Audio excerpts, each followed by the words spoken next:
नमस्कार दोस्तों, DD red के एक और रिएक्शन वीडियो में आप सभी का स्वागत है। मैं हूं आलोक। तो आज जो वीडियो मैं लेकर आया हूं वो बड़ा इंपॉर्टेंट वीडियो है और ये वीडियो है रियल एंटरटेनमेंट टीवी का और इसका टाइटल है वी क्रिएटेड ताली। बाकी आप आगे समझ जाइए, नहीं तो बोलूंगा तो यूट्यूब सेंसर कर देगा। पाक मिनिस्टर एक्सेप्टेड आफ्टर पेशावर ब्ला। तो समझ जाइएगा कि क्या है। ये सारे शब्द मैं बोलने कम कर रहा हूँ क्योंकि बड़ी प्रॉब्लम हो रही है। जब भी ये शब्द बोल रहा हूँ ना मैं, तो यूट्यूब जो है वो डीमोनेटाइज कर दे रहा है, मेरे वीडियो येलो कर दे रहा है, मोनेटाइज ही नहीं कर रहा। बहुत प्रॉब्लम आ रही है। तो चलिए देखते हैं भाई कि क्या है इसमें। सवाल मेरा ये है कि जो पेशावर का वाक़या पेश आया, दहशतगर्दी का, कई लोगों की जानें गई, इस पर हमारे डिफेंस मिनिस्टर ख्वाजा आसिफ ने स्टेटमेंट दी है कि ये जो दहशतगर्दी का वाक़या पेश आया है ये हमारे ही बोए हुए बीज हैं, आज हमारे सामने आ रहे हैं। एक तरफ हम ये कह रहे हैं, मतलब हमारे डिफेंस मिनिस्टर ये कह रहे हैं कि ये हमारे ही बोए हुए बीज है, दहशतगर्दी आज हमारे सामने आ रही है। दूसरी तरफ हम कभी इंडिया का नाम लगा देते हैं, कभी इसराइल का, कभी अफगानिस्तान का। क्या कहना चाहेंगे इसके ऊपर? मैं सबसे पहले ये कहूँगा कि नून लीग के मिनिस्टर ने जो स्टेटमेंट दी है इसकी मल्टीपल रीजंस हैं। ये जो बीज बोए गए हैं ये आज से नहीं बोए गए, इसके पीछे एक हिस्ट्री है।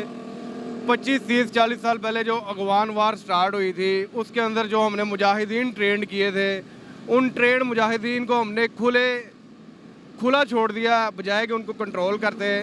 उसके बाद बलूचिस्तान के अंदर जो इंडिया का रोल है, मल्टी नेशनल और अमेरिकन जो वार थी, उसके बाद जो मामलात हुए, इन सारी चीज़ों को मिला कर अगर देखा जाए तो हमें ये महसूस होता है कि पाकिस्तान के अंदर कुछ ऐसे अवामिल हैं जो पाकिस्तान को अनस्टेबल रखना चाहते हैं। उसके अंदर कुछ लोग बलूचिस्तान अलहदगी तहरीक भी चला रहे हैं, कुछ लोग स्वात के अंदर दहशतगर्दी करवा रहे हैं। इसके अंदर एक रीज़न नहीं है, इसके अंदर हमारे अंदर के लोग भी शामिल हैं, इंटरनेशनल एजेंसीज भी इसमें अपना रोल अदा कर रही हैं। लेकिन जो सबसे अनफॉर्चुनेट चीज़ है जिस पे एज आ पाकिस्तानी जो मुझे दुख होता है, तो आपकी नंबर 1 एजेंसी कहां है? वो क्या कर रही है? नेताओं के बेडरूम्स में झांक रही है, नेताओं के प्राइवेट फोन कॉल्स रिकॉर्ड कर रही है। कहां है नंबर 1 एजेंसी? न नंबर 1 एजेंसी को कुछ पता चलता है, उसके नाक के नीचे इतने बड़े बड़े हादसे कर दिए जा रहे हैं, ना आपकी नंबर 1 फौज कंट्रोल कर पा रही है। ये सवाल आप लोग अपने नंबर 1 एजेंसी और नंबर 1 फौज से क्यों नहीं पूछते? दूसरे देश की एजेंसीज लगी हैं, ये कर रही है, वो कर रही है, तो भाई आप उसको रोकने के लिए जो एजेंसी आपके यहां बनी है वो क्या कर रही है? पकोड़े तल रही है वो? क्या पापा जॉन्स में जाकर पिज्जा बना रही है? जो हमारी एजेंसीज और जो हमारी फौज है इसके अंदर वो अपना रोल अदा नहीं कर रही। सम टाइम हमें ऐसा लगता है कि कुछ मामलात में, जैसे एपीएस वाला इशू हो गया, वो बड़ा ही अनफॉर्चुनेट था। और जो ये रिसेंट इशू है पेशावर धमाके वाला, थोड़ी सी बात काटूंगा माजरत के साथ। आपने एपीएस का जिक्र किया और साथ कहा एजेंसीज उस तरीके से काम नहीं कर रही। पेशावर में जो वाकया पेश आया, अभी पुलिस वाले जो नारा लगा रहे हैं, आपने वो वीडियोस देखी होंगी, पूरी दुनिया देख रहे हैं, वो क्या नारा लगा रहे हैं। वो मतलब अदारों के अगेंस्ट ही ऑलमोस्ट डायरेक्टली इनडायरेक्टली नारा लगा रहे हैं। ये एक बहुत घिनौनी साजिश है। इस साजिश के पीछे इंटरनेशनल एजेंसीज इन्वॉल्व हैं। मुझे इस बात की कोई शक नहीं है कि ये जो पेशावर धमाका हुआ है इसके अंदर हमारे पाकिस्तान के अंदर से जो जो अनासिर हैं, जो दहशतगर्द अनासिर हैं, वो शामिल हैं। जो पुलिस को मोटिवेट किया जा रहा है, पुलिस, मैं आपके सवाल का जवाब देता हूँ, पुलिस को यहाँ हमारे पाकिस्तानियों को मोटिवेट किया जा रहा है कि जी आपकी एजेंसीज, आप इंडायरेक्ट जो पूछना चाह रहे हैं, या आपकी फ़ौज इसके अंदर इन्वॉल्व है। मुझे इस बात पे कोई शक नहीं है कि वो मुकम्मल तौर पर इसके अंदर शामिल नहीं है। हाँ, अगर कोई अनासिर इदारे होते हैं उसमें अच्छे बुरे लोग होते हैं, अगर उसमें से कोई एक सेगमेंट इन्वॉल्व है तो उसके बारे में हम उसका हमें शक ज़रूर है कि हो सकते हैं, क्योंकि इतना बड़ा हादसा एक पुलिस लाइन के अंदर इतना बड़ा बारूद जाना वो हाईली सस्पिशियस और मशकूक हो जाता है। तो इसके बारे में इंक्वायरी की ज़रूरत है, बजाय कि हम अपने इदारों को गंदा करें और अपनी एजेंसीज को गंदा करें। उनके नेगेटिव रोल को हम नेगेट आउट नहीं करते, लेकिन फिर भी हमें पाकिस्तान की सलामती के लिए उनका साथ देना चाहिए। बिल्कुल, इस बात में कोई शक नहीं है कि अदारे होंगे तो ही पाकिस्तान होगा, अदारों की रिस्पेक्ट करेंगे तो ही पाकिस्तान की रिस्पेक्ट होगी। लेकिन जो सवाल उठ रहे हैं उसकी वजह क्या? दूसरे नंबर पे आपने 2-3 बातें की हैं कि आपने बोला बलूचिस्तान अलहदगी तहरीक की बात की है, आपने बोला पाकिस्तान के अंदर से ही कुछ लोग, कुछ पावर्स ऐसी हैं जो दहशतगर्दी करवा रहे हैं, साथ ही आपने बोल दिया इंटरनेशनल पावर। मतलब एक साइड पे आप कह रहे हैं हमारे घर का कसूर है, फिर हम कहीं ना कहीं दोबारा ब्लेम इंटरनेशनल इंडिया का या लगा देते हैं। क्यों हम दूसरों का ब्लेम, मतलब या तो साबित कर दें तो फिर हम अच्छे भी लगते हैं, ब्लेम करते हैं। आप इसको इस तरह से समझ लें, आपके लिए आसानी हो जाएगी। जब घर के कुछ लोग नाराज़ होते हैं तो वो घर के खिलाफ ही मुहिम जोई शुरू कर देते हैं। तो ये हमारे कुछ भाई जो है ना वो हमसे नाराज़ हैं, हमारी एजेंसियों से नाराज़ हैं। क्यों नाराज हैं? मिसिंग पर्सन वाला इशू जो है, दहशतगर्दी के अंदर जो ऑपरेशन हुए हैं उसके अंदर कुछ ऐसे लोग भी अपनी जानें गवा बैठे हैं, अपनी फैमिलीज गवा बैठे हैं। अब वो चलते फिरते बारूद बन चुके हुए हैं। तो हमने इन मामला को देखना है और बड़ा बारीकी से देखना है, लेकिन अनफॉर्चुनेट एजेंसी इस मामले में सीरियस नहीं है, वो मामले को सुलझाना नहीं चाहती। और एंड पे हम यही कह देते हैं जी, इंटरनेशनल पावर इन्वॉल्व हैं। ख्वाजा साहब ने एक स्टेटमेंट और भी दिया, उन्होंने ये बोला है इस तरह के वाक़यात मतलब लोगों के ऊपर, इंसानियत के ऊपर जुल्म तो इसराइल और इंडिया में नहीं होता। यानी जो हम बार बार कहते हैं इसराइल में बहुत जुल्म हो गया, इंडिया में बहुत जुल्म हो गया, फिर भी उन्होंने खुद मुँह से कह दिया कि इतना जुल्म तो वहाँ पर नहीं होता जितना यहाँ पर यह वाक़या पेश आ गया। इस्लामिक कंट्री में मुसलमान हैं सारे, और फिर मुसलमान ही मुसलमान की जान ले रहे हैं। ख्वाजा आसिफ साहब एक बड़ी ही हाई पोस्ट पे और बड़ी जिम्मेदारी वाली सीट पर बैठे हुए हैं, डिफेंस मिनिस्टर हैं। अगर वो ये स्टेटमेंट दे रहे हैं तो उनको ये सोचना चाहिए कि उनकी जिम्मेदारी है इन चीज़ों को वो अनडू करें और कंट्रोल करें। एक स्कूल कॉलेज के बच्चे की तरह एक स्टेटमेंट दे के वो अपनी जान से जो है वो अपनी जिम्मेदारी से जो है ना आशना नहीं हो सकते, ना ही जान छुड़ा सकते हैं। ये मुकम्मल जिम्मेदारी इस गवर्नमेंट के ऊपर जो इस वक्त ऑपरेट कर रही है और डिफेंस मिनिस्टर के ऊपर जाती है। मेरा तो ये कहना है इस डिफेंस मिनिस्टर को कोर्ट के अंदर लाया जाए और अवाम की अदालत में ला के इससे पूछा जाए, अगर आपसे ये चीज़ें कंट्रोल नहीं हो रही तो आप इस्तीफ़ा दें। लेकिन इखलाकी मोराल इन लोगों का नहीं है, इनका अपने अज़ाइम हैं इस मुल्क को बर्बाद करने के लिए। बड़ा आसानी से कहा जा सकता है कि जी एजेंसीज इन्वॉल्व हैं, एजेंसीज कैसे। वैसे आपके यहाँ डिफेंस मिनिस्टर की कोई औकात तो है नहीं, सही बता रहा हूं मैं। आपके यहाँ डिफेंस मिनिस्टर की क्या औकात है? क्या वो आर्मी से ऊपर हो जाता है? क्या वो आईएसआई से ऊपर हो जाता है? अजी हाँ, घंटा ऊपर हो जाता है। डिफेंस मिनिस्टर पाकिस्तान का बस एक घंटी है जिसे हर कोई बजाता है। आवाम को चूरन देने के लिए एक डिफेंस मिनिस्टर बना दिया गया है, उसकी कोई चलती नहीं है, उसको कुछ पता नहीं होता, उसको कोई जानकारी नहीं दी जाती, बस नाम की पोस्ट है बस। बाकी फैसले जो लेने होते हैं वो क्या है, जीएचक्यू, वहां लिए जाते हैं। नेशनल पावर्स इन्वॉल्व हैं। वो इन्वॉल्व क्यों हैं? वो इन्वॉल्व इसलिए है कि हम लोग उनको स्पेस दे रहे हैं। बिल्कुल, हम तो कहते हैं हमारी एजेंसी दुनिया की नंबर 1 एजेंसी है, बड़ा फख्र करते हैं। अगर लेट्स सपोज इंडिया इन्वॉल्व होना चाहता है अफगानिस्तान, तो हमारी एजेंसी नंबर 1 ना रोक लें, बॉर्डर पे ही रोक लें और दिखाएं, दुनिया को दिखाएं, लो जी हमने पकड़ लिए। तो फिर ऐसे बस इल्ज़ाम लगाने से एक तो रिलेशन भी ख़राब हो जाते हैं और उसके अलावा ना हमारा कोई मतलब यह है कि उस इल्ज़ाम का सर होता है ना पाँव होता है। प्रेस रिलीज जो होती है वो इंटरनेशनल जो मुल्क हैं, जो अमेरिका या यूके, वो एक बड़ी जिम्मेदाराना स्टेटमेंट देने चाहिए। ऐसी स्टेटमेंट दे के सिर्फ ये साबित करना चाह रहे हैं जी कि हमारे हाथ में कुछ नहीं, हम बेबस हैं। जैसे कि अपनी मुल्क की इकोनॉमी के अंदर ये स्टेटमेंट दे रहे हैं कि जी हम बेबस हैं, इसी तरह दहशतगर्दी के मामले में भी ये लोग। इसहाक़ साहब ने स्टेटमेंट दिया, अब अल्लाह ही बेहतर, अब ये अल्लाह ही बेहतर करेगा इनका। मुझे तो ये जो सूरत हाल नज़र आ रही है, इस सूरत हाल के अंदर इस मुल्क का एक यकजा होना भी मुश्किल नज़र आ रहा है।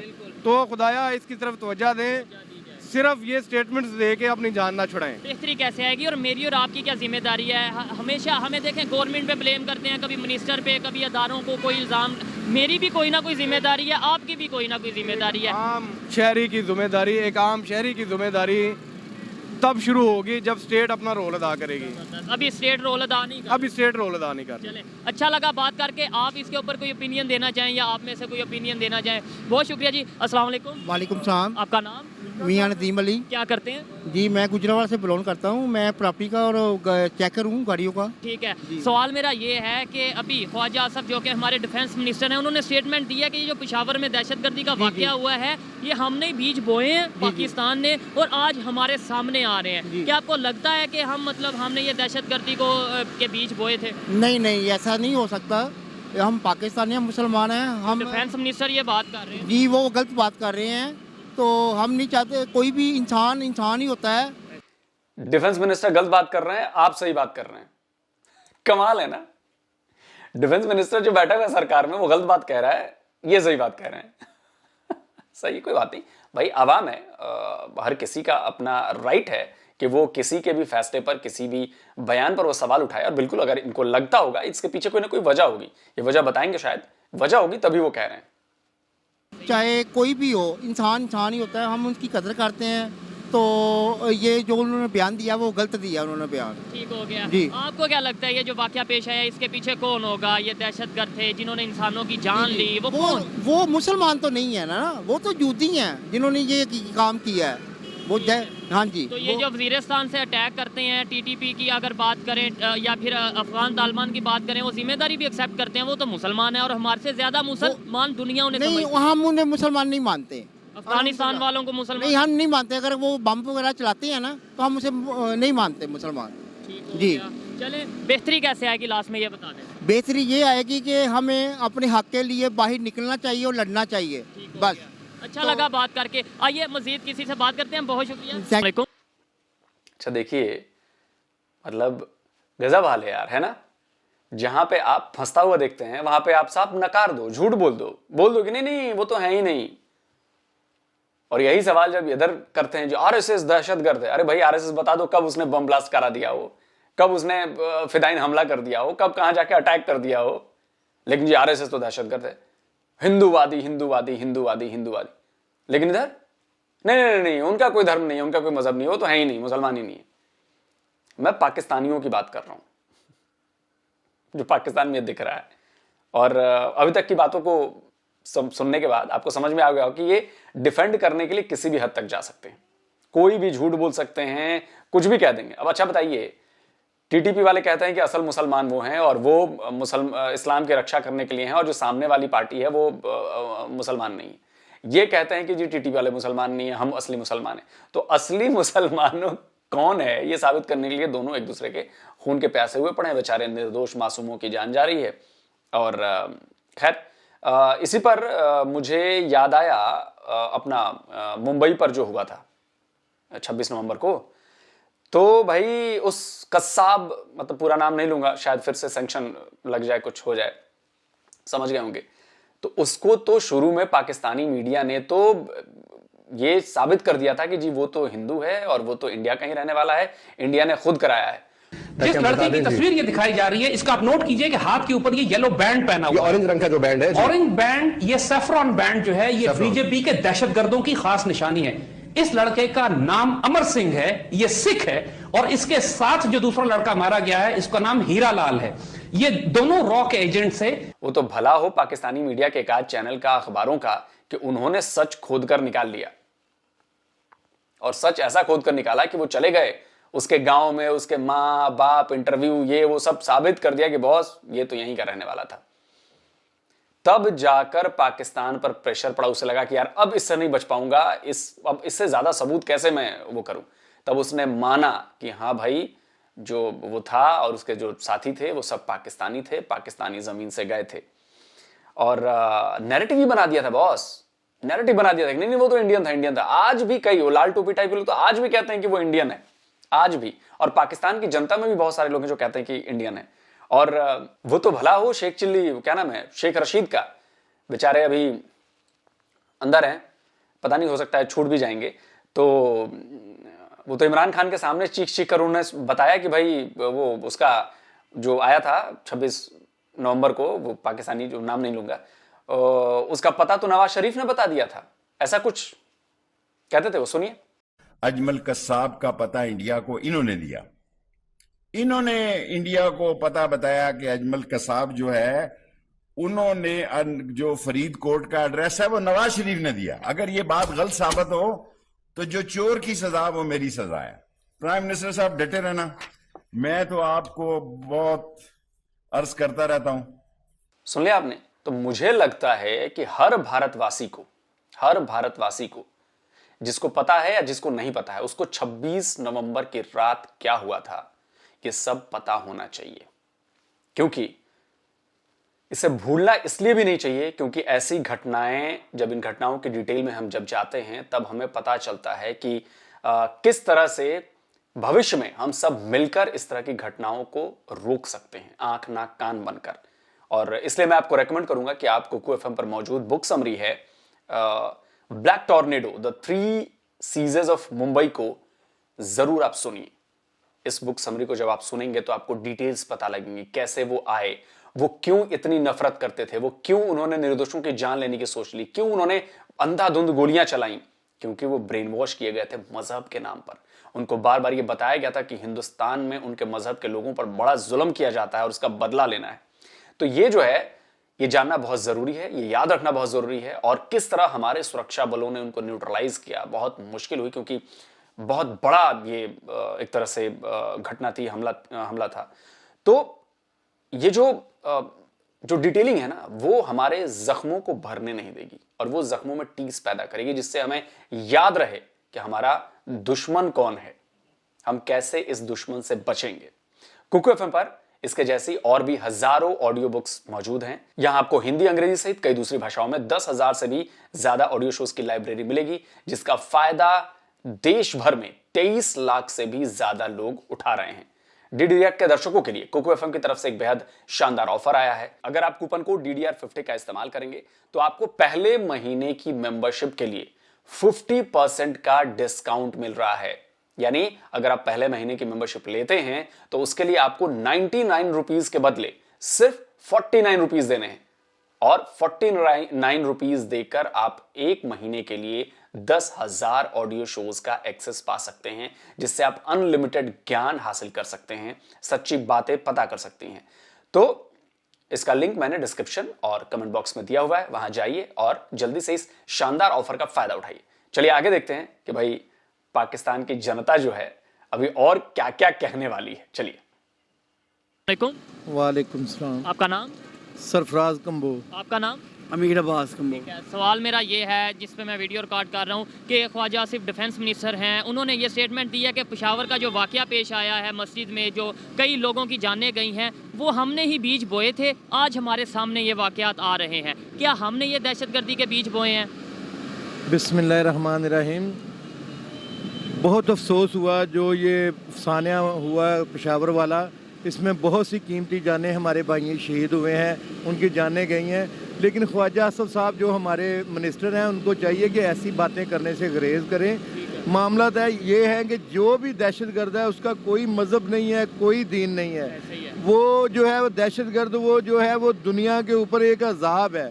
ना हमने ऐसे कोई बीज बोए हैं, ना ऐसी कोई बात है। तो डिफेंस मिनिस्टर मतलब मैं इस टाइम कहूँ अगर पाकिस्तान की सबसे ज़्यादा जिम्मेदारी वाली पोस्ट जो उनकी है, मेरे ख्याल से जो इस टाइम सिचुएशन चल रही है वो डिफेंस मिनिस्टर की है। उन्होंने ये स्टेटमेंट दिया और हर बात में आप नो डाउट कि जो दहशतगर्द है उसका कोई मज़हब नहीं होता, लेकिन इंटरनेशनल लेवल पे हमेशा कोई ना कोई मुसलमान या कोई इस्लामिक तंजीम ही टेररिस्ट क्यों करार पाती है, ऑर्गेनाइजेशन क्यों बनती है? सर, जो कोई मुसलमान है वो टेररिस्ट नहीं हो सकता। मुसलमान तो पूरा अमन बंदे हैं। ये जो टेररिस्ट हैं ये भी जो मुसलमान के अलावा लोग हैं, जैसे यहूदी हैं या कोई और रिलीजन से हैं या बगैर रिलीजन से हैं, जिनको अक्ल नहीं है, शऊर नहीं है, जो इंसानियत को ख़त्म करना चाहते हैं, ये वो लोग हैं।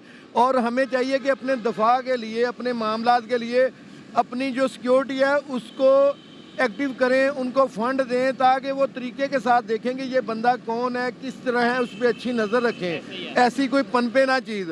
हमारे दुश्मन है। बजट तो हमारा सबसे ज़्यादा है, अगर बात करें डिफेंस का या सिक्योरिटी के हवाले से बात करें, बजट तो हमारा पाकिस्तान में सबसे ज़्यादा उस पर लगता है। इससे ज़्यादा क्या हम उन्हें फ़ंड दें?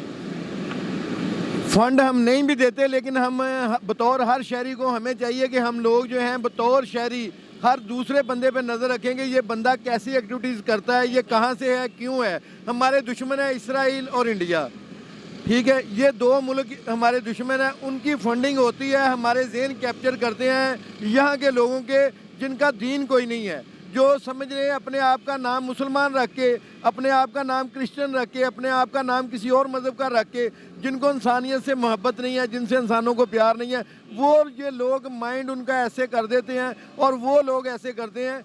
उन लोगों को हमें खुद तलाश करना चाहिए कि ये हमारे में है, ये क्या काम करता है। नजर रखनी चाहिए, नजर रखनी चाहिए। आपने इंडिया और इसराइल की बात की है, हर शहरी से पूछें, ऑलमोस्ट जो ज़्यादातर लोग हैं हमारे माइंड में ऐसा बैठा दिया गया है कि पाकिस्तान में जो भी वाक़या होता है वो इसराइल या इंडिया करवाता है। लेकिन फिर दोबारा डिफेंस मिनिस्टर पे आता है, उन्होंने बोला है इस तरह के वाक़या तो इंडिया में नहीं होते, इस तरह के वाक़या इसराइल में नहीं होते। जिस तरह का यह पेशावर का वाक़या, APS की अगर बात कर लें वाक़या हुआ है, उन्होंने बाकायदा कहा है कि इतना तो इंडिया में नहीं होता, जबकि हम हमेशा ये कहते हैं इंडिया बहुत जुल्म, इंडिया में बहुत जुल्म।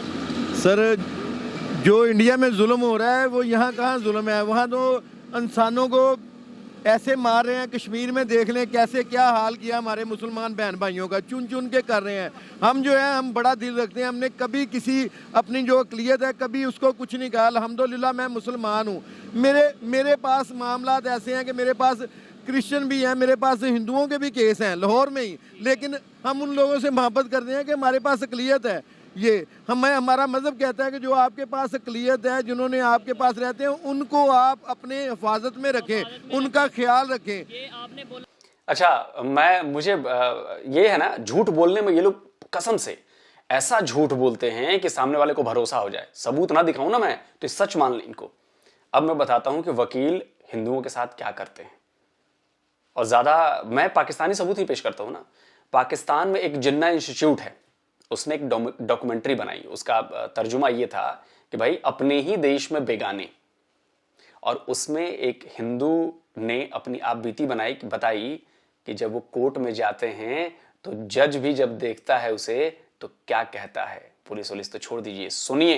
हमारे केसेस इतनी जो संजीदगी से नहीं सुने जाते जितने जो वो और मुस्लिम के सुने जाते हैं। स्पेशली जब फोर्सबली कन्वर्शन होता है तो उसके ऊपर जो है वो कोई भी जो है जज उसके ऊपर जो उसके अगेंस्ट में या उसको सही सुनने के लिए तैयार नहीं होता है। हम अगर अदालत में कोई केस लेके जाते हैं तो यकीन जानिएगा, चपरासी से लेकर वकील से लेकर दूसरे लोगों देखने वालों से लेकर जज तक कन्वर्शन के पॉइंट के ऊपर मुस्कुरा रहे होते हैं। अगर कोई रो रहा होता है तो उस बच्ची की माँ, बाप और भाई रो रहे हो। सुन लिया आपने, ये एक हिंदुस्तानी नहीं बोल रहा है, ये पाकिस्तान में रहने वाली एक अक़लियत बोल रही है, उसका नुमाइंदा बोल रहा है। इसके बाद भी अगर आपको शर्म नहीं आती ये कहते हुए कि जी हम तो बड़ा संभाल के रखते हैं, तो थू है आप पर। के अक़लियतों को तहफ़्फ़ुज़ दिया जा रहा है, वो तो मैं थोड़ा सा बात पे आता हूँ। ये जो मुसलमान मर गए, ये किसने मारे, शहीद हो गए, ये किसने शहीद किए? 100 के करीब मुसलमान शहीद हो गए पेशावर में, और वो भी सिक्योरिटी फोर्सेस के, यानी कि हमारे मुहाफिज ही शहीद हो गए। तो ये किसने किए? अगर हम तो अक़लियतों पे बाद पे आते हैं। सिंध में जो हो रहा है, फोर्स कन्वर्जन हो रही है, और इसके अलावा ये मैं आपसे बाद में थोड़ा सा बात करूँगा, अभी इस पर बात करूँ। यकीन माने अगर हमारी पुलिस के अफसरान जो बाला है ना, उनको फ्री हैंड दे दिया जाए और उनको साथ शऊर दे दिया जाए कि अवेयरनेस दे दी जाए कि आपने किसी के खिलाफ नाजायज़ मुकदमा नहीं बनाना, किसी को नाजायज़ पकड़ना नहीं, वो चाहे किसी लीग से हो, वो चाहे किसी मामले से हो, उनके खिलाफ कोई ऐसी बात नहीं करनी, कोई ऐसा मामला नहीं करना। उनको अगर कानून के मुताबिक सज़ा बनती है उनको पकड़ें, उनको पकड़ के उनको सज़ा दें, उनको मुकदमे करें। ये समझ लें, ये जो कहते हैं सियासी जो है ना, वो इंतकाम ना ले, किसी भी पार्टी से हो, जिसका कसूर है उसको सजा मिलनी चाहिए, नाजायज किसी के साथ ना हो। और पुलिस जो है उसको हम उसका हौसला बढ़ाएं कि आप लोग जो पकड़े उसको कैफरे किरदार तक पहुंचाएं। ये जो आपके पास केस आते हैं मिनॉरिटीज़ की, आपने बात की, अक़लियत की बात की, ज़्यादातर केस अगर हिंदुओं की बात करें कौन से केस आते हैं? फोर्स कन्वर्जन का बड़ा लोग कहते हैं, या इसके अलावा ये बात की जाती है कि मज़हब तब्दील करवाया जाता है ज़बरदस्ती। आपके पास हिंदुओं को लेकर कौन से केस आते हैं? सर हिंदुओं के जायदाद के केस हैं मेरे पास। हिंदुओं के जो हैं वो किसी के साथ समझ लें कोई प्रॉब्लम है किसी दूसरे के साथ, हमने इंसाफ करना है, हम इंसाफ करते हैं यहाँ पे, उनके लिए उनकी मदद करते हैं। अगर उनका हक कहीं बनता है, कोई अक़लियत का कोई दीगर मज़हब वाला चाहे वो कोई भी हो, उससे अगर उनका हक बनता है तो हम उनको राइट लेके देते हैं। आज के दौर में ये सब कुछ, आज के दौर में आपको लगता है कि हम मुसलमान तो एक दूसरे को बहुत ज़्यादा कहते हैं कि मैं तुमसे बड़ा मुसलमान, आप मेरे से बड़े मुसलमान, लेकिन इस्लाम के मुताबिक पाकिस्तान में रूल्स हैं, फॉलो कर रहे हैं हम। आपकी अदालत की बात कर लें या फिर हमारे सिस्टम की बात कर लें, आप ईमानदारी से बताइएगा इस्लाम के मुताबिक चल रहा है? सर बिल्कुल, हम जो है मुसलमान एज ए अल्लाह के दीन के ऊपर अगर हमने चलना है, हम फिरका वारियत से बालातर हो के हमें चाहिए कि हम अल्लाह के हुजूर 5 वक्त की नमाज पढ़ें, और जो कुरान पाक में लिखा है, जो हदीस शरीफ है वो अभी जो कानून चल रहा है या अभी जो सिस्टम है वो हमारे इस्लाम के मुताबिक है? बस बिल्कुल नहीं है, बिल्कुल नहीं है। इस्लाम के मुताबिक अगर ये हो तो ये अदालतें जो है ना, इसमें केस 10% भी ना रह जाए और आप सबकी नौकरी चली जाएगी। सर शरिया लॉ लग गया अगर, तो काहे बात के वकील रहेंगे आप? मौलवी मौलाना बनना पड़ेगा, हाफिज ऑफिस बन के चले जाइएगा मदरसे में पढ़ने के बाद, नौकरियां जाएंगी आपकी, सारी वकालत धरी की धरी रह जाएगी, फिर तो कोई अदालत लगेगी नहीं। वो तो शरिया कानून के हिसाब से जो अदालत वहां तो लिख दिया गया है कि ये किया तो हाथ काटेंगे, ये करेंगे तो आंखें फोड़ दी जाएंगी, ये करेंगे तो पत्थर से मार मार के मार दिया जाएगा, ये करेंगे तो जान ले ली जाएगी। वही होगा, आपकी क्या जरूरत है फिर? वहां तो कोई सुनवाई ही नहीं है। शरिया कानून के हिसाब से चलेंगे, आपकी नौकरी चली जाएगी सर, आपका परिवार भूखों मरने लगेगा। वैसे तो भूखे मर ही रहे हैं यार। बाकी वकील साहब के पास वैसे तो बहुत काला सफेद किया होगा ना, कोई दिक्कत नहीं, इनको दिक्कत नहीं होगी। देखें, हम जिससे भी बात करते हैं, एजुकेटेड हो या अनएजुकेटेड हो, वो स्पीच हमेशा इस्लाम से शुरू करता है कि ऐसे होना चाहिए, ऐसे होना चाहिए। लेकिन जब हम पूछेंगे कि सिस्टम इस्लाम के मुताबिक है तो यही जवाब मिलता है, नहीं है। अच्छा लगा बात करके। अस्सलाम वालेकुम। वालेकुम अस्सलाम। आपका नाम? सैयद तौकीर महमूद। क्या करते हैं? मैं रिटायर्ड हूँ यूनिवर्सिटी ऑफ एजुकेशन से प्रोफेसर रिटायर्ड हैं। बड़ा अच्छा लगा आपसे बात करके, बड़ा मज़ा आने वाला है। सवाल मेरा ये है कि ख्वाजा आसफ जो कि हमारे डिफेंस मिनिस्टर हैं, उन्होंने स्टेटमेंट दी है पेशावर का वाक़या हुआ जो कई लोग शहीद हुए, जाने गई मासूमों की, उसके ऊपर स्टेटमेंट दी है कि जो हमने बीज बोए थे वो ही हमारे सामने आ रहे हैं, यानी ये दहशतगर्दी के बीज हमने बोए थे। क्या कहना चाहेंगे आप? तो डिफेंस मिनिस्टर ये बात मान रहे हैं। सर देखें, बात यह कि उस दौर की हुकूमत ने जो फैसला किया, अगरचे इस्लामी तौर पर तो वो सही था। इस दौर की ये जो ज़ियाउल हक रजीम थी, ठीक है, कि भाई वहाँ से वो आ रहे थे माइग्रेशन करके अफ़गानिस्तान से अफ़गानी, लेकिन कुछ फैसले ऐसे होते हैं जो वक्त के साथ पता चलते हैं कि गलत किए गए। ठीक है। मैं ये समझता हूँ कि सियासतदान या जो भी कौम का हाकिम, लीडर, रूलर होता है, उसका विजन आमत उन्नास से बहुत बड़ा होता है। बिल्कुल। उनको कम से कम ये तो पता होना चाहिए था कि आज ये भूखे लोग यहाँ पर आ रहे हैं, तो कल जब इनका पेट भर जाएगा तो फिर भी तो हम पर ये पड़ेंगे, या जब ये भूखे हो जाएंगे तो हम पर हमला करेंगे। ये तमाम चीज़ें आज वही शाखसाना हैं जो हमने गलत फ़ैसले किए थे, और आज वो बॉर्डर अफ़गानिस्तान का, बल्कि मैं एक बात और, अफ़गानिस्तान ने तो पाकिस्तान को एक्सेप्ट ही नहीं किया, मेरा ख्याल है। अफ़गानिस्तान ने नहीं, अफ़गानिस्तान ने पाकिस्तान की बका और सालमियत को और पाकिस्तान को आज तक तस्लीम ही नहीं किया। ठीक है, तो हम तो कहते हैं कि हमारा नेबर कंट्री है, हमारा नेबर कंट्री है, तो हमने जश्न भी मनाया। हाँ, मुस्लिम कंट्री है जी, हमारा मुस्लिम ब्रदरन कंट्री है। अगर हम इन तमाम चीज़ों को देखें तो मैं तो ये समझता हूँ कि जो दिल खराश वाक़या हुआ है, पूरी कौम ने देखा, आज भी हम मायूस हैं, और आइंदा भी हमें पता नहीं कि अल्लाह खैर करेगा क्या होना है मुल्क के अंदर। उन्होंने स्टेटमेंट दिया राना सनाउल्लाह ने कि आगे ये मजीद हमारे शहरों के अंदर आ सकते हैं तालिबान, ये उनकी स्टेटमेंट है। बिल्कुल बिल्कुल, और ये मीडिया हमारा यही बता रहे हैं कि आज फलां जगह से पकड़े गए इतने, आज फलां जगह मारे गए। ये तो बंद बांधने की ज़रूरत है, बंद बांधा ही नहीं किया अभी तक।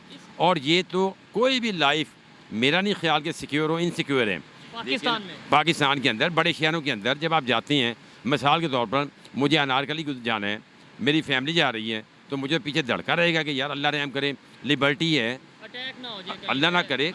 अच्छा, एक और चीज़ सर मैं बात काट रहा हूँ कि मसाजिद जो कि बैतुल्लाह हैं, काबा की बेटी हैं, यानी मेरा ख्याल है दुनिया का कोई मज़हब ऐसा नहीं है जो ये कहे कि आप फलां की इबादत गाह में जाकर बंदे मार दें।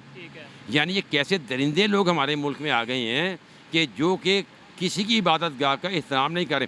आपको याद है पेशावर में इससे पहले भी 500 के करीब एमरजेंसी और कैजुअल्टीज हुई थी। सर मैं बताता हूँ क्या है प्रॉब्लम, मैं बताता हूँ ना। ये शिया सुन्नी वाला मामला है, और जो ब्लास्ट हुआ वो जहां तक मेरी जानकारी है वो शिया मस्जिद है, और शिया मस्जिदों में धमाके कोई नई बात नहीं है। इससे पहले भी मुझे याद है कि पेशावर में या लाहौर में कहीं कहीं एक जगह और शिया मस्जिद में धमाके हुए, तो वहां भी 60-65 लोग मारे गए थे। और शियाओं के साथ क्या किया जाता है पाकिस्तान में, ये भी किसी से छुपा नहीं है ना, ये भी किसी से छुपा नहीं है। मुझे तो उसी जिन्ना इंस्टीट्यूट वाली डॉक्यूमेंट्री की याद आ जाती है, उसमें भी एक महिला बता रही थी कि उनके हस्बैंड को इसलिए मार दिया गया क्योंकि लोग उन्हें शिया काफिर काफिर कह के कहते थे, और उनको बोला कि शिया को मार दोगे तो ऐसा होगा, जन्नत मिलेगी। सुनिए। कारपेंटर को जो है वो फ़ोन आ गया कि साहब को जो है वो मार दिया। उनका गुनाह यह था कि वो शिया थे। साहब की गाड़ी को रोका, साहब ने जब गाड़ी रोकी तो साहब को कहा कि बाहर निकलो, तो साहब ने कहा किस लिए? तो उसने कहा कि जी हमने आपको मारना है। तो उन्होंने कहा हमारा कसूर, मेरा कसूर क्या है? तो उसने कहा जी तुम शिया हो, और हमें ये कहा कि एक शिया को मारोगे तो 7 जन्नत के दरवाजे खुलेंगे। अब इसके बाद ये मत कहिएगा, और हमें ये भी आप ही की मीडिया ही रिपोर्ट करती है कि शियाओं के खिलाफ क्या जबरदस्त हुजूम निकलता है, रैलियां होती हैं, और वहां पे क्या कहा जाता है उन रैलियों में मैं वो बता नहीं सकता, नहीं तो यूट्यूब वीडियो को सैंक्शन कर देगा, डाउन कर देगा। वो सबको पता है कि क्या कहा जाता है शियाओं के लिए वहां पर। मस्जिद में ये हुआ वाकया, वो एपीएस का वाकया। अगली बात ये है कि जैसा कि हम देख रहे हैं, आप भी देख रहे हैं, 12 किलो बारूदी मवाद। सर सोचने की बात है, मेरा ज़ाती ख्याल है कि हमारी पुलिस इतनी एक्टिव चौकस है कि आप एक थैला भी लेकर जाती है ना, मतलब मैं अपना बैग लेकर जाता हूँ तो किताबों का बैग चेक करते हैं और मुझे खुशी होती है कि यार ये कस्टोडियन है। लेकिन 12 किलो मवाद वहाँ पर जाता रहा, जिस तरह भी गया उसको चेक नहीं किया गया। अच्छा फिर एक चीज़ और है, एक चीज़ आपने आपकी बात है, क्योंकि साथ साथ बात करते हैं उसके बाद एक दो मिनट की बात के बाद वाइंड अप करेंगे। आपने बोला कि दुनिया का कोई भी मजहब ऐसी हरकत नहीं कर सकता या इजाजत नहीं दे सकता। हम हमेशा ये कहते हैं इसराइल में जुल्म हो गया मुसलमानों पे, इसराइल मुसलमानों पे जुल्म कर रहा है। इंडिया की हम एवं ही मतलब बीच में मिसाल देते हैं कि इंडिया बहुत जुल्म कर रहा है। आपको लगता है ऐसे वाकयात वहाँ पे भी होते हैं? मेरा ख्याल है ऐसे वाकयात वहाँ नहीं होते। और ये आपने अपना ख्याल बताया है, ये ख्वाजा आसिफ ने बकायदा बोला कि भाई ऐसे वाकयात ना तो इंडिया में और ना ही इसराइल में होते हैं। उन्होंने सही बताया है कि ये देखिए वो वैसे ब्रूटलिटी होती है वहाँ पर, लेकिन इस तरह की दहशत गर्दी के बम लेकर अंदर चले गए। कौन बुरा हुआ? हम बुरे, यानी पाकिस्तान में मुसलमानों के हालात बुरे हुए या वहाँ पे? सवाल तल्ख है लेकिन सवाल बनता है। नहीं, सवाल आपका बजा बनता है, लेकिन मैं एंड पर यही कहूँगा हमारे ये जो लॉ एनफोर्सिंग इदारे हैं इनको बहुत ज़्यादा काम मेहनत से करना चाहिए, इनको विजिलेंट रहना चाहिए कि ऐसे लोग क्यों घुस आते हैं। देखिए जब तक इनकी सरकूबी नहीं करेंगे आप, ये काम चलता रहेगा। ये ज़रूरत इस बात की। अच्छा देखिए पेशावर के आईजी साहब ने कहा कि जी लैप्स हुआ है जी इसके अंदर। मेरा ख्याल है कि जब लैप्स हुआ है, जब मैं किसी अपनी कोताही को मान लेता हूँ, नेगलिजेंस को मान लेता हूँ, तो उसके बाद इसका मतलब ये कि मैं तो बिल्कुल बेकार हो गया ना। अपने अदारों को मजबूत करने की जरूरत है, अपनी सिक्योरिटी को बेहतर करने की जरूरत है, या फिर इंडिया इसराइल पर इल्जाम लगाने की जरूरत? अच्छा इसके अंदर एक और अर्ज करूँ, आवाम को भी बड़ा चौकस होने की जरूरत है। खाली पुलिस या आईजी कुछ नहीं कर सकता जब तक मैं एक्टिव नहीं हूँगा। मुझे अपने इन अराउंड को देखना चाहिए, ये मेरी कौमी जिम्मेदारी है। हम लोग अपने मफाद, कौमी मफाद को नहीं देखते, जाती मफाद को देखते हैं। मेरा लास्ट में सवाल ये है कि इंडिया को कभी इल्जाम देते हैं, कभी इसराइल को, सबूत मिले ना मिले, हमने सबसे पहले अटैक होना है, उसके बाद पहली स्टेटमेंट किसी मिनिस्टर की तरफ आएगी कि बैरूनी ताकतें इंडिया इसराइल। हमें उन पे इल्जाम देने की जरूरत है या अपने घर को बेहतर बनाने की, हमें अपने आप को सही करने की जरूरत है। हमें दूसरों पर इल्जाम लगाकर थोपने से मिलेगा भी कुछ नहीं। ये रिलेशन खराब हो चुके हैं, हमने अपनी इसी हमाकतों से रिलेशन खराब करते आ रहे हैं। सर हमें फिर अपनी कौमी जिम्मेदारी हमें एज ए कौम, एज ए इंडिविजुअल हमें निभानी चाहिए। और हम इतनी तनख्वाहें लेते हैं, हम देखें हम तनख्वाहें लेते हैं, हम बर्डन हुए हैं रेवेन्यू के ऊपर। किस बात की तनख्वाहें हम लेते हैं? हम अगर अपनी तनख्वाहें लेकर अगर पूरा नहीं करते तो ये ज्यादती है, और ये ज्यादती बढ़ती रहेगी। मैं बता दूं, अगर नहीं हम पाकिस्तान का इमेज भी खराब हो चुका है। अच्छा लगा बात करके, इस बात से मैं 100% एग्री करता हूँ कि भाई किसी पर इल्जाम लगाने की जरूरत नहीं, अपने घर को बेहतर करो, अपने घर को, अपने आप को सही करो। इल्जाम लगाने से पहले अपने घर को बेहतर करें कि यार मेरे घर के अंदर तो चोर लुटेरे मौजूद हैं। ऐसे ही है। हम एक तरफ ये कहते हैं इंडिया ने करवा दिया, एक मिनिस्टर ये बयान दे रहा है, स्टेटमेंट दे रहा है, दूसरा मिनिस्टर ये स्टेटमेंट दे रहा है कि जो किया वो हमने ही पैदा किया और हम उसे भुगत रहे हैं। मुझे एक बात याद आ रही है कि अयूब दौर के अंदर कहा गया था जी आटा महंगा हो गया। क्यों महंगा हो गया है? इसलिए कि जी आटा स्मगल हो रहा है। अच्छा। वो स्मगलिंग को रोको ना कि आटे के महंगे होने को। ऐसे ही है, आटा इसलिए महंगा हो गया, स्मगलिंग हो रही है, भाई स्मगलिंग को रोको। इसी तरह बजाय हम दूसरे मुल्कों पर अपने ताल्लुकात खराब करें, इल्जाम भी लगाएं या इल्जाम ऐसा लगाएं जिसका प्रूफ आपके पास हो। ठीक है जी, चाहे इंडिया पे लगाएं, चाहे जिस पे भी लगाएं, लेकिन विद प्रूफ, फैक्ट्स और डॉक्यूमेंट्री प्रूफ होना चाहिए। ये क्या हुआ कि दो बंदे लाए खड़े कर दिए, हाँ जी मैंने धमाका किया, मेरा इंडिया ताल्लुक है, ऐसा हमें नहीं करना चाहिए। ये लेम एक्सक्यूजेज है, और ऐसे दुनिया को ऐसा सब पता चल रहा है और फिर हमारा मजाक बन रहा है। मजाक बन गया है जी, मजाक बन गया है। पाकिस्तान के अंदर देखे ना, इन्वेस्टर आएगा सोच समझ कर ही आएगा ना, नहीं आए, बल्कि हमारे मुल्क में टूरिज्म भी खत्म हो चुकी है। आपने इससे पहले मरी का वाकया देखा, भाई चाहिए तो ये था वहाँ इश्तिहार बोर्ड लगाते कि भाई आप जब गाड़ी में हो तो इसका इंजन बंद कर दें, लेकिन आपने कहा कि नहीं वहाँ पे अभी जाओ ही ना, अभी जाओ ही ना। हाँ जी वो करनी, बस ये चीज़ है। जो इशू आता है उसका सलूशन निकालने की बजाय हम उससे उस वाकये को ही खत्म कर देते हैं। वो जो उनका एक प्लेटफॉर्म है उसको ही खत्म कर देते हैं, ऐसे बेहतरी नहीं आएगी। आइए मजीद किसी से बात करते हैं। शुक्रिया जी। तो दोस्तों ये थी आज की वीडियो, पाकिस्तानी पब्लिक की ओपिनियन आप तक पहुंचाई। इस हवाले से मेरी पर्सनल ओपिनियन की बात की जाए तो मैं यही कहूँगा कि पास्ट में पाकिस्तान ने बहुत से ऐसे डिसीजन लिए हैं जो पाकिस्तान के लिए अब खतरनाक साबित हो रहे हैं। हमें, मेरे मेरे ख्याल से जो अफगान वार है उसमें पार्टिसिपेशन नहीं करनी चाहिए थी। इसके अलावा बहुत से ऐसे डिसीजंस हैं जो हमें नहीं लेने चाहिए थे जो हमने लिए।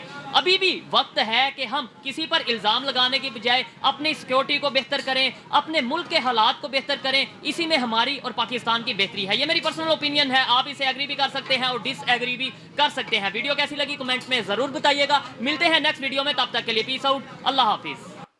देखिए, जो सोहेब भाई ने बात कही ना, वो बिल्कुल मैं उससे अग्री करता हूँ। और इसके पहले भी जो भाई साहब बात कर रहे थे उससे भी अग्री करता हूँ कि देखिए, ये सिर्फ सरकार की, पुलिस की या उनकी जिम्मेदारी नहीं है, ये हम सबकी जिम्मेदारी है। वो चाहे पाकिस्तान के नागरिक हों या चाहे इंडिया के नागरिक हों, जिम्मेदारी हम सबकी है। हमें अपने आंख नाक कान खुले रखने पड़ेंगे। हमें सिर्फ ये नहीं सोचना होगा कि जी मैं आ रहा हूँ जा रहा हूँ, मुझे किसी और से मतलब नहीं, मतलब है। अगर आप देश से प्यार करते हैं तो मतलब होना चाहिए। ये मैं सबके लिए कह रहा हूँ। दूसरी बात, हमें ये मानना पड़ेगा कि जो आतंकवादी है वो आतंकवादी है। उससे, आतंकवाद से किसी भी तरह की मरम्मत नहीं की जा सकती। ये बिल्कुल, इस बात में कोई शक नहीं होना चाहिए किसी को। आतंकवाद के खिलाफ जीरो टॉलरेंस पॉलिसी होनी ही चाहिए, कोई बातचीत नहीं। ये बात मैंने इसलिए कही है क्योंकि इमरान खान थे जो उन्होंने टीटीपी वालों से बातचीत की थी। ये इमरान खान के दौर में हुआ जब टीटीपी वालों को जेल से छोड़ा गया। इमरान खान के दौर में हुआ था। और इमरान खान का नाम भी तालिबान खान है, ये हम सब जानते हैं। तो अगर वो आतंकी हैं तो फिर उनसे बिल्कुल भी कोई मरम्मत नहीं होनी चाहिए थी। सरकार का स्टैंड होना चाहिए था। तो जाहिर सी बात है कि जो ख्वाजा आसिफ ने कहा है कि जो बीज बोएंगे वो फसल अब पक चुकी है, तो वही काटेंगे ना, और वो आपको काट रहे हैं। इसलिए मैं बार बार कहता हूं कि अपनी कट्टरपंथ को हटाइए। हर जगह जो मजहब को घुसा दिया जाता है उसको अलग करिए। मजहब इंडिविजुअल है, मैं उसे किसी पर जबरदस्ती थोप नहीं सकता और ना मैं किसी का थोपा हुआ ले सकता हूं। यह मेरा जाति मामला है। लेकिन हर जगह मैं मजहब नहीं घुसाऊंगा, हर जगह मैं अपना धर्म नहीं घुसा दूंगा। जैसे अभी शोएब भाई के वीडियोस में ही आप लोगों ने देखा होगा कि जब उन्होंने पूछा कि भाई आपके लिए इस्लाम पहले है या पाकिस्तान, तो सबने कहा इस्लाम। 100% लोगों ने कहा इस्लाम। तो अगर आप अपने देश को सेकंड प्रायोरिटी पर रखेंगे, देखिए मजहब आपका कोई छीन के नहीं ले जा रहा, लेकिन आपका देश आपसे छीना जा सकता है। तो बचाना उस चीज को है जो सबसे ज्यादा वल्नरेबल है। अगर आपको डर लग रहा है कि इस्लाम छिन जाएगा, अरे यार पता नहीं क्या हो जाएगा, तो फिर तो आप तो बड़े कमजोर हैं। पाकिस्तान को बचाइए, बचाना पाकिस्तान को है। आपको मेरी बातें बहुत बुरी लग रही होंगी, लेकिन कभी ध्यान से सोचिए कि मैं जो बात कह रहा हूं क्यों कह रहा हूं। बचाना पाकिस्तान को है, न कि इस्लाम को। समझे आप? बहुत बड़ी बात कही है, सुनिएगा, सोचिएगा।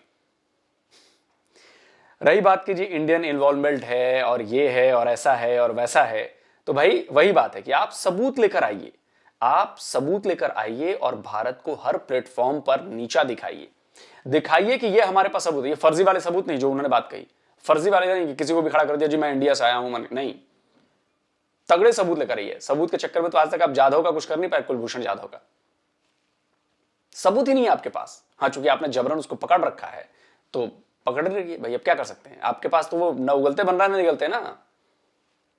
देखिएगा कुलभूषण जाधव के चक्कर में आप लोगों की क्या हालत होगी, देखते रहिएगा। अभी आप लोगों को फिर मैं कह रहा हूं कि आप लोगों को मेरी बातों पर भरोसा नहीं हो रहा होगा, लेकिन यकीन मानिए अभी देखते रहिए, बहुत कुछ होना बाकी है, बहुत कुछ।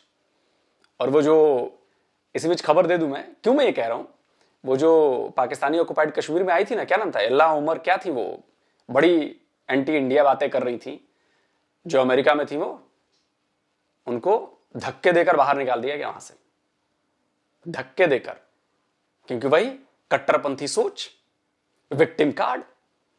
तो लोग अब समझ चुके हैं ना।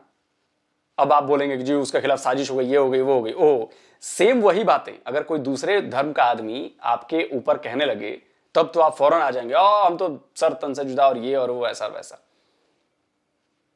एक ही चश्मे से देखना पड़ेगा ना सर। तो टीटीपी जो है वो आपका ही बोया हुआ पौधा है जो अब वृक्ष में तब्दील हो चुका है। जो लोग वृक्ष को नहीं समझते, आप समझ लो कि वो बहुत बड़ा पेड़ बन गया है। खैर, लेकिन देखिए ये पाकिस्तान के लोगों को भी समझना होगा कि आतंकवाद सिर्फ आतंकवाद है और उससे जीरो टॉलरेंस पॉलिसी होनी चाहिए। आप नहीं समझेंगे तो करते रहिए, फल तो मिल ही रहा है ना।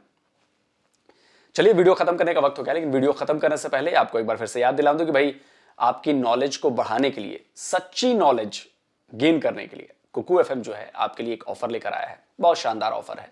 ऑफर यह है कि पहले महीने की मेंबरशिप पर 50% का डिस्काउंट मिल रहा है। अगर आप कूपन कोड DDR50 का इस्तेमाल करेंगे तो आपको एक महीने के लिए जो पहले महीने की सब्सक्रिप्शन है वो 99 रुपीज के बदले 49 रुपीज में मिल रही है। इतनी सस्ती जो है वो ज्ञान की जो पोटली है वो नहीं मिलेगी आपको। तो जल्दी जाइए, इसका जो लिंक है वो मैंने डिस्क्रिप्शन बॉक्स में भी दे रखा है, कमेंट बॉक्स में भी दे रखा है। तो जाइए और इस शानदार ऑफर का फायदा उठाइए। जल्दी मिलता हूं एक और नए वीडियो के साथ। नमस्कार, जय हिंद।